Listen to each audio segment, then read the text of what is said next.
UAP crash retrieval programs, yes or no? Yes.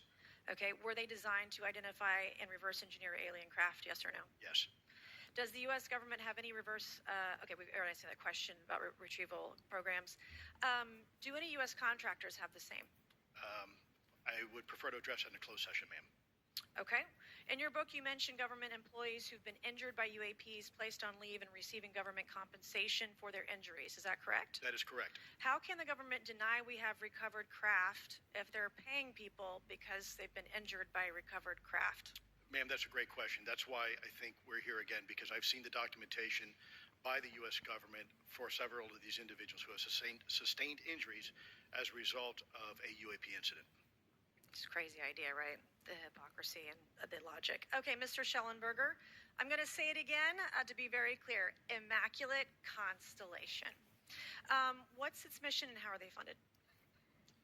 Its mission is to, as I stated, its mission is to, it's an unacknowledged special access program. Its mission is to document UAPs. Okay, and do you, for your story and your report, do you have more than one credible source? I do. Sourcing, okay. And then why do you believe your sources to be credible? How do you judge the veracity of the documentation you've been provided about this program?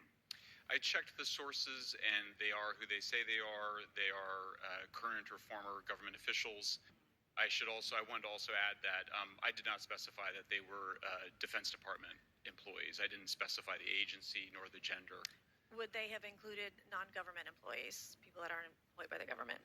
These are, I'm comfortable saying that these are government or previously government employees.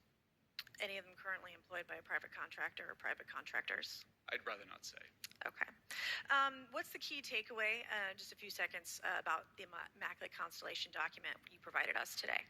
I think that what the American people need to know is that the U.S. military and intelligence community are sitting on a huge amount of visual and other information, still photos, video photos, other sensor information, and they have for a very long time. And it's not those fuzzy photos and videos that we've been given. There's very clear high res, high resolution. How many visuals, graphics, videos, photos? I mean, I've been told hundreds, maybe thousands. I mean, I also wanted to say, because there was some conversation around concern around the revealing of these materials, revealing the source collections, but some of these are shot from helicopters using normal videos of oceans. I just think that's absurd that somehow you're going to be revealing some secret U.S. technology by revealing that you've photographed orbs off the coast of Kuwait. Okay, thank you. I have 8 seconds. Mr. Gold, did the NASA Independent Study Team get briefed on what you call OSAP? Very quickly. I flagged the Advanced Aerospace Weapons System Classification Program to our chair and our DFO. We did not get briefed, but I believe it is definitely worth looking into. That was probably the largest UAP review effort ever, and I think produced a lot of interesting data, including revealing Nimitz. I don't know if my fellow witness Lou might want to. He did yeoman's work on it. Might want to comment. Okay. All right. I'm going to turn to Mr. Moskowitz, who will be recognized for